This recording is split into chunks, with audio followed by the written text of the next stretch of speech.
Assalamualaikum warahmatullahi wabarakatuh. Welcome back to my channel. Selamat berjumpa lagi dengan saya channel.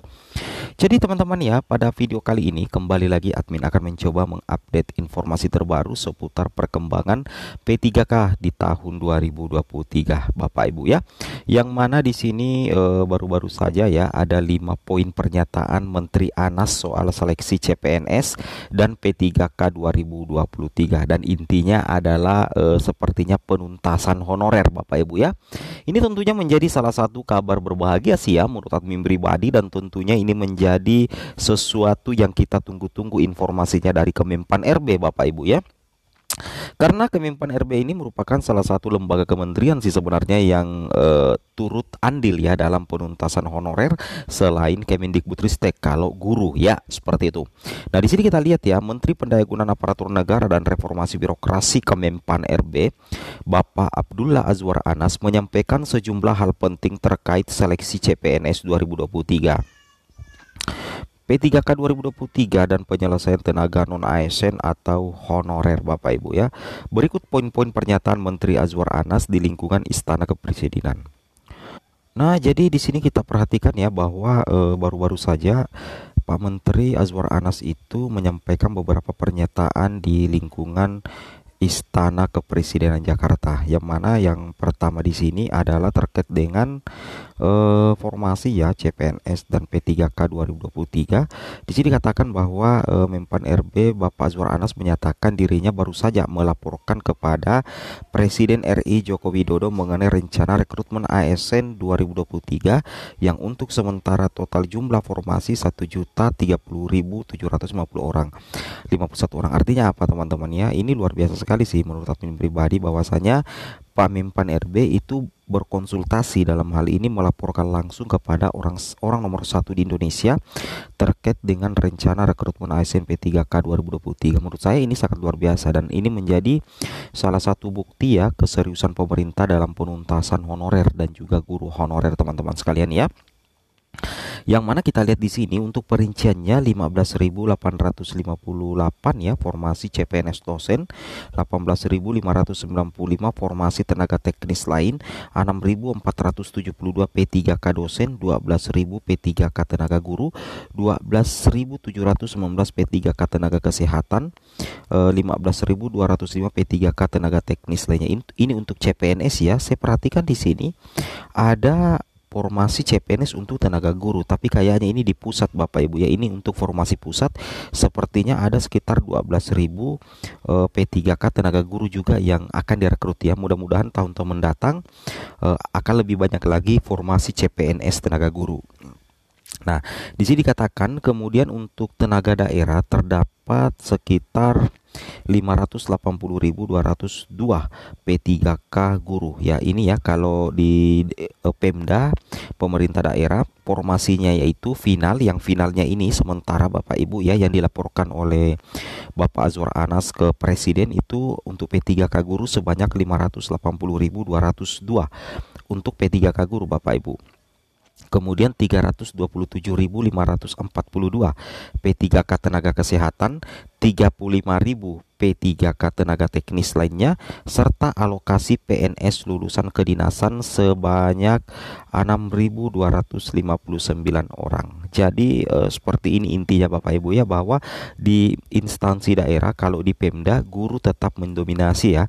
Jadi memang keseriusan pemerintah daerah ya dalam menuntaskan keseriusan pemerintah pusat dalam menuntaskan kebutuhan guru di daerah-daerah ya, dengan mengalokasikan formasi P3K guru itu sekitar 580.202. Ini sangat penting ya diketahui oleh pelamar P1, karena ini menjadi salah satu penentu nasib ya untuk bisa lolos menjadi ASN P3K.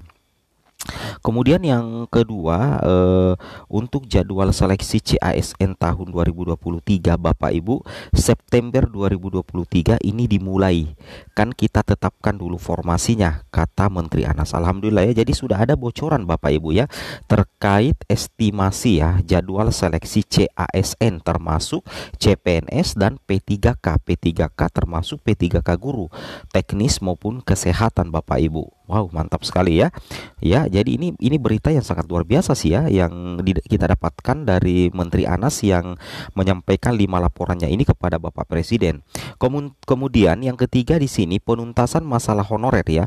Di sini Bapak Azwar Anas juga menyinggung ya bahwasanya Menpan RB mengatakan dalam seleksi CASN 2023 pihaknya akan berusaha menyelesaikan perekrutan tenaga non-ASN atau honorer sekaligus mengambil kalangan lulusan baru Bapak Ibu ya atau fresh graduate ya. Nah, jadi nantinya untuk guru-guru honorer yang masuk dalam kategori P1, P2, P3, P4 itu akan berusaha dituntaskan di tahun 2023 dan nantinya akan ada lulusan fresh graduate. Kalau misalkan dari keguruan itu mungkin yang baru tamat kuliah Bapak Ibu, termasuk yang lulusan PPG. Nah, ini tentunya menjadi salah satu terobosan ya Kemendikbud, Kemenpan dalam penuntasan guru honorer di tahun 2022, 2023, 2024. Amin ya. Kemudian di sini juga dikatakan, jadi ini kan ada komplain ya anak-anak yang baru lulus, masa honorer terus yang diurus ya, betul sekali ya. Nah, jadi ada komplain kepada Menpan RB bagi anak-anak yang baru lulus kuliah teman-teman ya. Mereka mengatakan masa honorer terus yang diurus, kami yang baru lulus mau juga mengabdi ke bangsa dan negara. Nah, ini kita siapkan formasi, kita laporkan ke Presiden untuk terus dikaji. Wow, luar biasa ya. Ini dilaporkan ke Presiden Bapak Ibu ya untuk dikaji. Mantap. Nah, di sini Menpan RB menyebutkan dari total formasi tersebut nantinya 80% terdiri dari non-ASN atau pegawai pemerintah dengan perjanjian kerja P3K dan sisanya 20% fresh graduate ya, terutama yang talenta digital Bapak Ibu ya. Nah, mantap ya. Kemudian di sini dikatakan yang keempat ya, perintah Presiden Jokowi. Presiden Jokowi memerintahkan Bapak Anas untuk mencari solusi terkait banyaknya calon pegawai pemerintah dengan perjanjian kerja P3K yang tidak lulus tes. Anas menjelaskan Kemenpan RB juga mempertimbangkan formasi CPNS 2023 dengan memperhatikan statistik penerimaan tahun 2022. Kala itu pemerintah atas Presiden Jokowi menyiapkan formasi sekitar 700.000 guru. Wow, luar biasa ya. Jadi ini kita lihat sudah ada perintah langsung dari Presiden Jokowi ya. Ini intinya untuk penuntasan honorer ya, termasuk guru honorer Bapak Ibu. Namun lanjut Aswar, setelah dibuka hanya 319.029 orang yang mengikuti tes formasi P3K guru dan 250.000 orang yang lulus. Ini karena tidak adanya sinkron dari pemerintah pusat ke Pemda. Harusnya Pemda ya. Harusnya Pemda betul-betul dekati Bapak Ibu ya. Pemda didekati. Nah, ini sudah ada buktinya saya lihat di tahun 2023 yang mana terbagi 4 regional untuk mengadakan rakor ya. Dengan adanya rakor ini mudah-mudahan Pemda bisa mengajukan formasi semaksimal mungkin. Amin ya. Nah, kemudian jadi sebenarnya saran Bapak Presiden mestinya urusan guru dan tenaga kesehatan ini selesai di tahun 2022, tetapi belum selesai karena banyak daerah tidak mengusulkan ya. Kami buat skenario yang dilaporkan ke Presiden. Bapak Presiden perintahkan kepada kami kaji terkait beberapa kemungkinan apakah itu peringkingan atau seperti yang lain. Nah, jadi ini tentunya menjadi kabar baik ya bagi guru-guru, guru honorer, kemudian kesehatan juga tenaga teknis Bapak Ibu ya. Karena dengan adanya hal ini semakin memberikan kekuatan bagi pemerintah pusat untuk menuntaskan guru-guru dan tenaga teknis ya.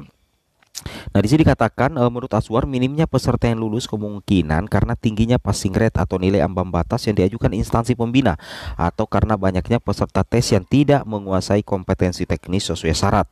Banyak sekali yang tidak lulus, bahkan tingkat kelulusan P3K dosen itu total hanya 31%. Berarti soal passing rate yang diajukan instansi pembina yang tinggi atau kompetensi teknis banyak yang tidak bisa mereka kerjakan. Wow. Nah, Azwar juga mencontohkan untuk peranata komputer calon P3K yang diterima hanya 3% dari total 10.000 pendaftar. Nah, mudah-mudahan nantinya di tahun 2023 ini terutama guru-guru itu bisa dituntaskan menjadi ASN P3K. Semoga bermanfaat. Assalamualaikum warahmatullahi wabarakatuh.